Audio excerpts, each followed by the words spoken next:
Another chapter of The Mandalorian is out, this time featuring Ahsoka Tano, a name for the little bugger poor Din's been carrying around, and a whole pile of references to Star Wars legends. This episode featured the descendants of everyone's favorite sarcastic assassin droid HK-47, as well as references to Grand Admiral Thrawn, hints that the Mandalorian might be imitating the Thrawn trilogy with its Imperial remnants, and most importantly, a reference to the planet Tython. Many of you likely thought nothing of that name when you heard it in the episode, but in Legends, it's hugely important, and what the Mandalorian does with it could have a massive impact on the entirety of Star Wars canon. With that being the case, today we're going to tell you everything you need to know about Tython, the birth world of the Jedi Order, and why its grand return is so important. This video is sponsored by Swagbucks. If you're looking for some extra cash during this holiday period, then make sure you check out their website where you can watch videos, play games, take research surveys, or shop online to earn rewards. Trying it out myself, it's one of my favorite ways to earn cashback and discount opportunities from companies such as Amazon. So if you're looking for a little fun way to make some extra money, then make sure you click my link in the description below to get a $5 bonus when you take your first survey. And lastly, I'd like to thank Swagbucks once again for sponsoring this video. At the end of today's Mandalorian episode, Ahsoka Tano told Din Djarin to take the child, who we now know to be named Grogu, to the ruins of a temple on the planet Tython, where his connection to the Force would be amplified and where he would be able to choose his own path. While we were disappointed that Ahsoka didn't take the opportunity to dropkick Grogu into the nearest star, which would have almost made up for the lack of Ashley Eckstein's voice work, we were pretty thrilled at this development, as it means that Tython will be brought back to Star Wars canon in detail. Furthermore, it means that Tython is going to be re-established as an important Jedi world, which opens the door to a whole lot of legends. We don't know what direction the Mandalorian will go in concerning Tython, but as we said in our video on the Children of the Watch, the showrunners seem to respect legends a fair bit, so even if everything we're about to talk about isn't brought up exactly in the same way, it's a fair bet that some core threads of Tython's story will be brought back through the show. Of course, there's no telling which story threads those will be, so we're going to go through the whole story of ancient Tython for you and then discuss why it could be such a game changer for Star Wars. Our story starts 36,453 years before the Battle of Yavin, before even the infinite empire of the Rakata. It was in that year that the Thoyor, a collective of 8 massive pyramidal starships, appeared on worlds across the galaxy, collecting Force-sensitive pilgrims and bringing them to the galaxy's deep core. There, on the planet Tython, the Thoyor united around a 9th ship, and then they split up and landed at 9 points across the planet where they deposited their passengers. No one knows what the Thoyor were or who sent them, but what is known is that the Force sensitives they brought to Tython banded together and became the Jedi Order, the predecessors to the modern Jedi. The Jedi quickly learned that Tython was no ordinary planet. It was a place of great natural beauty with ecosystems that range from vast deserts to lush forests, and a great many animal species also lived there. But more importantly, Tython was in sync with the Force. The planet itself would react to changes in the balance of the Force or significant developments like the deaths of many Force sensitives at once. When such events happened, violent Force storms would occur, often accompanied by tectonic activity like volcano eruptions or earthquakes. Observations of these Force storms and meditation on Tython's twin moons, Ashla and Bogan, led the Jedi to develop an early version of what would become the philosophy of the Jedi Order. They came to understand the Force as a universal power that connected all life, and more importantly, they came to understand that the Force had a will that sought balance. They believed that that balance was balance between the Ashla and the Bogan, the light and dark sides of the Force. The species the Thoyor brought to Tython became the Tythons, a new hybrid culture centered around the Jedi Order.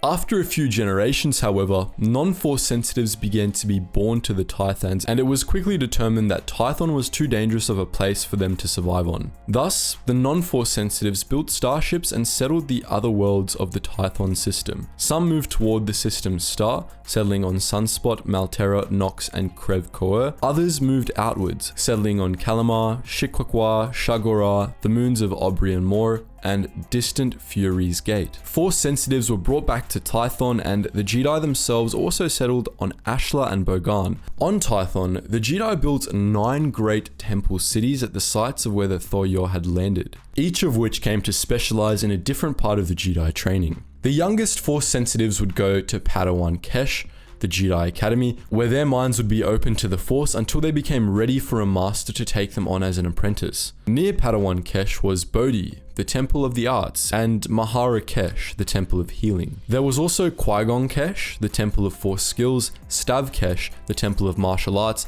and Vertepe, the forge where the Jedi made swords imbued with the Force. Near Vertepe were Kaleth, the Temple of Knowledge, Anil Kesh, the Temple of Science, and Akar Kesh, the Temple of Balance, the most sacred spot on Tython. Once Jedi Padawans became skilled enough in the Force, they became journeyers and spent 2 years making a pilgrimage across Tython, seeking knowledge at each of the 9 temples. For thousands of years, the Jedi studied the Force, seeking to understand it through meditation on Tython. They learned how to wield the Force, and the planet itself taught them much of how the Force interconnects all life. Though the Jedi understanding of balance was incomplete, they did eventually discover that listening to the will of the Force and maintaining the balance of life on Tython helped calm the Force storms and make the planet safer. Life in the Tython system wasn't without its challenges, of course.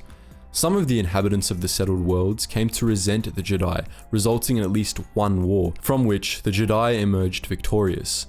But by and large, the Jedi kept the peace, at least until the Rakata arrived. About 1,000 years after the founding of the Jedi Order, the Rakata, a vicious cannibalistic species of Darksiders from the unknown regions, formed the Infinite Empire and set out to conquer worlds with strong Force signatures all over the galaxy. For 10,000 years, they ruled virtually undisputed, but by 25,800 BBY, their power was beginning to wane, and infighting was beginning to fracture the Rakata. Using Force-sensitive slaves called Force Hounds, Rakatan warlords began seeking out ever more Force-strong worlds to conquer to increase their standing in the Empire. In 25,793 BBY, the greatest of the Force Hounds, a man named Zesh, led his master to Tython, kickstarting a Rakatan invasion. For millennia, Tython had been shielded from the Rakata by the chaotic nature of the deep core, which was incredibly hard for hyperdrives to navigate. But with the arrival of Zesh and his master Predor Tulkar, the Rakata had finally found their way to the planet, and an invasion force soon followed. The Infinite Empire devastated the settled worlds and invaded Tython, and though the Jedi eventually drove them off, their experiences with the Rakata left them shaken. The Rakata had shown them the true horror of the dark side, and over the course of the next few years, it would lead to a major shift in philosophy. A decade after the failed Rakatan invasion, most of the Jedi Order came to reject their previous understanding of balance. The traditional beliefs of the Jedi were wrong. Balance in the Force came through the supremacy of the light side and the annihilation of the dark, not balance between the two. Indeed, the two could not be balanced as they were fundamentally opposed to each other and wholly incompatible. The Jedi that learned this, the followers of Ashla, became the Jedi Order. But there were others among the Jedi that rejected this shift. They, in turn, gravitated toward the Bogan, the dark side. The two sides clashed in the Force Wars of Tython, a terrible conflict that devastated the planet. The Jedi eventually emerged triumphant, but the war had been long and hard, and they had seen many of their own order fall to the dark side during it. To distance themselves from the scars of the Force Wars, the Jedi left Tython, embarking on a journey across the galaxy. Eventually, they settled on Ossus in the Outer Rim, and it was there that the Galactic Republic discovered them 25,000 years before the Battle of Yavin. Tython was forgotten over the millennia by the Jedi and the Republic, and was only rediscovered in 3651 BBY after the Great Galactic War between the Republic and Sith Empire. At the climax of that conflict, the Sith destroyed the Jedi Temple during the sacking of Coruscant, and so the Jedi moved their headquarters back to Tython, rebuilding some of the old temples and attempting to cleanse the lingering scars of the Rakata and the Force Wars. After the fall of the Sith Empire, the Jedi once again abandoned Tython, and the world was later rendered desolate by Belia Darzu of the New Sith, who built a fortress on the planet. The importance of Tython in Legends cannot be overstated. Tython represents the balance of the living force and the revelations that led the Jedi to understand it. It was a reminder of the lessons on which the Jedi Order was founded and a reminder of why the Jedi Knights set out to cleanse the galaxy of the dark side all those years ago. In their darkest hour, the Jedi returned to Tython, the wellspring of the Force, and learned those lessons once more, and it would seem that the Jedi of the canon timeline might be gearing up to do the same. So, what does this mean for The Mandalorian? Well, we can only guess, but no matter how the show deals with the planet, it's bound to have a tremendous impact on Star Wars as a whole. In canon, Tython is clearly still strong in the Force and connected to the origins of the Jedi, and Ahsoka's statement that artifacts in the old temples will amplify Grogu's connection to the Force suggests that the showrunners intend for Tython to be just as intrinsically bound to the Force in canon as it is in Legends. Is it possible that Ahsoka sent Din and Grogu to Akar-Kesh, where the Jedi Order began? Only time will tell. If that's the case, then it's entirely possible that The Mandalorian may delve into the nature of the Force and the origins of the Jedi Order, bringing back old concepts from Legends or clarifying some new ones in canon. Either way, Tython's reintroduction is bound to have a major impact on the nature of the Force in canon. So that's the story of Tython, the planet mentioned in today's Mandalorian episode. But what do you think? Are you excited to see where The Mandalorian will go next? Feel free to post your thoughts in the comment section below.